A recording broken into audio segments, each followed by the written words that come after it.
যে মামলা, দেওয়ানি মামলা, কোর্ট কাছারিতে যে মামলা মোকদ্দমা, তার 70% হচ্ছে দেওয়ানি মামলা। দেওয়ানি মামলা কি নিয়ে?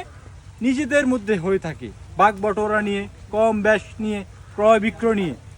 এবং এই সম্পত্তির বাগ বটোয়ারা এমন একটি বিষয়, কেউ যদি এক হাত কারো প্রতি অন্যায় করে, সেটা কিয়ামত পর্যন্ত আর সংশোধনের সুযোগ থাকে না।